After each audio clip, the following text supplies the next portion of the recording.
শুভ সন্ধ্যা প্রিয় দর্শক শ্রোতা সকলকে শুভেচ্ছা জানিয়ে শুরু করছি বাংলা ভিউ সারাদিনের খবর। স্টুডিও থেকে এই মুহূর্তে সরাসরি যুক্ত হয়েছে আমি শ্রাবণী তালুকদার। এই অনুষ্ঠানের মাধ্যমে আপনাদেরকে জানিয়ে দেওয়ার চেষ্টা করব আজ সারাদিনের কিছু নির্বাচিত সংবাদ। আজ রবিবার 27 ভাদ্র 1429 বঙ্গাব্দ 11 সেপ্টেম্বর 2022 খ্রিস্টাব্দ। প্রথমে জানিয়ে দেব আমাদের হাতে থাকা কিছু সংবাদের শিরোনাম। মঙ্গলবার থেকে সিলেটে অনির্দিষ্টকালের পরিবহন ধর্মঘট। প্রধানমন্ত্রীর সঙ্গে যুক্তরাষ্ট্র এবং যুক্তরাজ্য সফরে যাচ্ছেন পররাষ্ট্রমন্ত্রী ডক্টর একে মোমেন। মিয়ানমার থেকে ফের বাংলাদেশে ঢুকছে রোহিঙ্গারা। নির্বাচনে খবর সংগ্রহে বাধা দিলে 3 বছরের জেল চায় ইসি। এতক্ষণ আপনারা শুনছিলেন আমাদের হাতে থাকা কিছু নির্বাচিত সংবাদের শিরোনাম। এবারে চলে যাব বিস্তারিত সংবাদে। ট্রাফিক পুলিশের হয়রানি বন্ধ সহ 5 দফা দাবিতে সিলেটে আগামী 13 সেপ্টেম্বর মঙ্গলবার থেকে ভোর থেকে অনির্দিষ্টকালের পরিবহন ধর্মঘট এবং কর্মবিরতি পালন করার ঘোষণা দিয়েছেন পরিবহন শ্রমিক নেতারা। রোববার 11 সেপ্টেম্বর দুপুরে সিলেটের 6টি রেজিস্টার্ড সংগঠনের সমন্বয়ে গঠিত সিলেট জেলা সড়ক পরিবহন শ্রমিক সমন্বয় পরিষদের সভায় এই সিদ্ধান্ত গৃহীত হয়েছে এবং বিষয়টি একটি বিজ্ঞপ্তির মাধ্যমে গণমাধ্যমকে জানিয়েছেন সিলেট মিনিবাস কোচ মাইক্রোবাস শ্রমিক ইউনিয়নের যুগ্ম সাধারণ সম্পাদক এবং অন্যান্য নেতারা। পরিবহন শ্রমিকদের 5টি দাবি রয়েছে। তার মধ্যে 2টি দাবি হচ্ছে মেট্রোপলিটন পুলিশের কমিশনার এবং ট্রাফিকের উপকমিশনারকে অপসারণ করতে হবে এবং ট্রাফিক পুলিশের হয়রানি এবং রেকার বাণিজ্য সহ মাত্রাতিরিক্ত জরিমানা বন্ধ করতে হবে। এছাড়া সিএনজি অটো চালিত রিক্সা বিক্রি বন্ধ এবং অনুমোদনহীন গাড়িগুলো এবং ডাম্পিংকৃত গাড়িগুলো চলাচল বন্ধ করার জন্য দাবি জানিয়েছেন তারা। সিলেট জেলা সড়ক পরিবহন শ্রমিক সমন্বয় সভা পরিষদের সমন্বয়ে গঠিত যে রেজিস্ট্রার্ড সংগঠনটি রয়েছে তারা আজ রবিবার এক সভায় এই সিদ্ধান্তটি নিয়েছেন এবং বিজ্ঞপ্তির মাধ্যমে গণমাধ্যমকে তারা নিশ্চিত করেছেন এবং সভায় তারা বলেছেন যে ন্যায্য 5টি দাবি তারা জানিয়েছেন। তা হচ্ছে গত সোমবার স্বরাষ্ট্রমন্ত্রী বরাবরে তার স্মারকলিপি প্রদান করা হয়েছে। স্মারকলিপির অনুলিপি সিলেটের প্রশাসনের সংশ্লিষ্ট সকল সেক্টরেও তারা প্রেরণ করেছেন। এছাড়া একই দাবিতে গত 8 সেপ্টেম্বর দক্ষিণ সুরমার হুমায়ুন রশিদ চত্বরে পরিবহন শ্রমিকের মানববন্ধন অনুষ্ঠিত হয়েছে, কিন্তু এরপরও তাদের দাবিগুলো মেনে নেওয়া হয়নি। তাই তারা এই সিদ্ধান্ত নিয়েছেন এবং বক্তারা আরো বলেছেন 13 সেপ্টেম্বর মঙ্গলবার ভোর থেকে সিলেট জেলার রাস্তায় কোনো গাড়ি নিয়ে কোনো চালক বের হবেন না এবং অনতিবিলম্বে তাদের 5 দফা দাবি মেনে না নিলে তারা এই কঠোর কর্মসূচি অব্যাহত রাখবেন বলে জানিয়েছেন। চলে যাচ্ছে ওদের হাতে থাকা পরবর্তী সংবাদে। ব্রিটেনের রানী দ্বিতীয় এলিজাবেথের অন্ত্যেষ্টিক্রিয়ায় যোগ দিতে লন্ডন যাবেন প্রধানমন্ত্রী শেখ হাসিনা এবং আগামী 19 সেপ্টেম্বর রানীর অন্ত্যেষ্টিক্রিয়াকে সামনে রেখে 2 দিন আগেই তিনি লন্ডনে পৌঁছাবেন।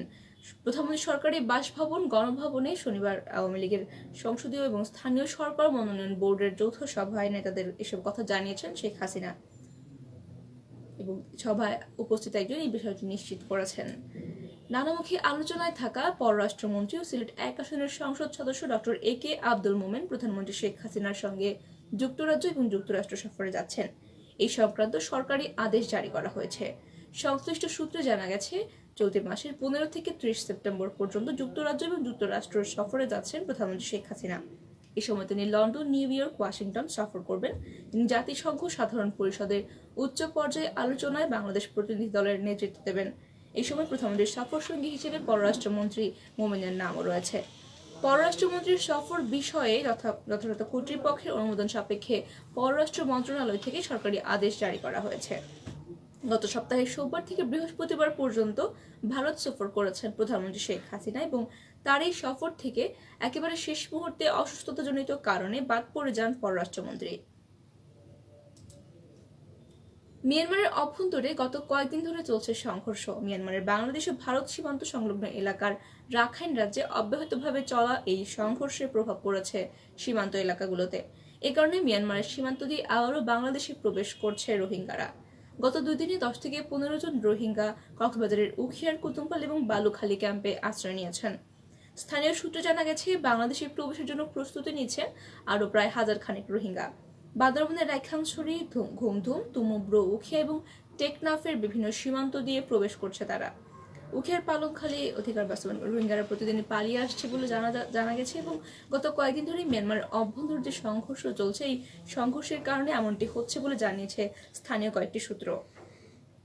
পালিয়ে আসা রোহিঙ্গা জানান, রাখাইন রাজ্যে মিয়ানমারের সেনাবাহিনী এবং পুলিশ ফের অভিযান শুরু করলে বর্তমান পরিস্থিতির আগের তুলনায় কিছুটা শান্ত রয়েছে।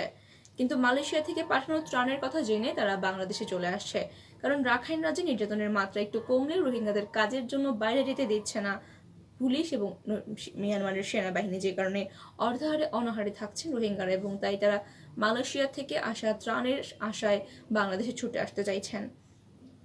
এ বিষয়ে রোহিঙ্গা ক্যাম্পে নিয়োজিত আর্মড পুলিশ ব্যাটালিয়নের অতিরিক্ত পুলিশ সুপার কামরান হোসেন বলেছেন, এখনো পর্যন্ত কোনো তথ্য তারা পাননি, তবে বিষয়টি খতিয়ে দেখা হচ্ছে। চলে যাচ্ছি আমাদের হাতে থাকা সর্বশেষ সংবাদে। নির্বাচনের খবর সংগ্রহে বাধা দিলে 3 বছরের জেল চায় ইসি। নির্বাচনের সংবাদ সংগ্রহে সাংবাদিকদের বাধা দিলে 3 বছরের কারাদণ্ডের বিধান চেয়েছে নির্বাচন কমিশন। গণপ্রতিনিধিত্ব আদেশে এই বিধান যুক্ত করার সুপারিশ করেছেন তারা।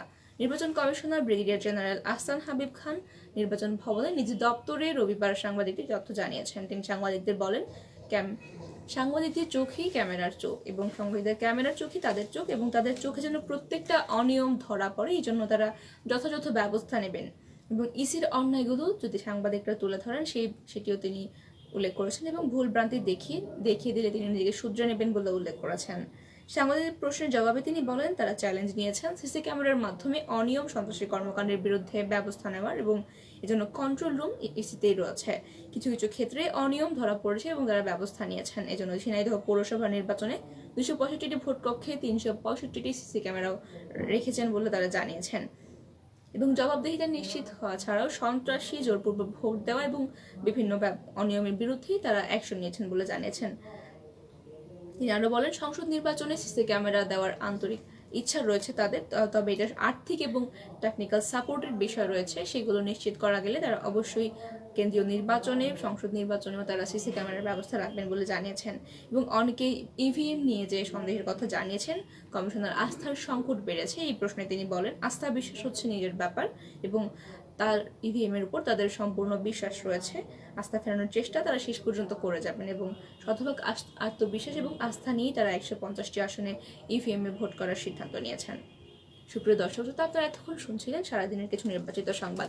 এতক্ষণ সঙ্গে থাকার জন্য সকলকে অসংখ্য ধন্যবাদ। সবাই ভালো থাকুন, সুস্থ থাকুন এবং আমাদের সঙ্গেই থাকুন।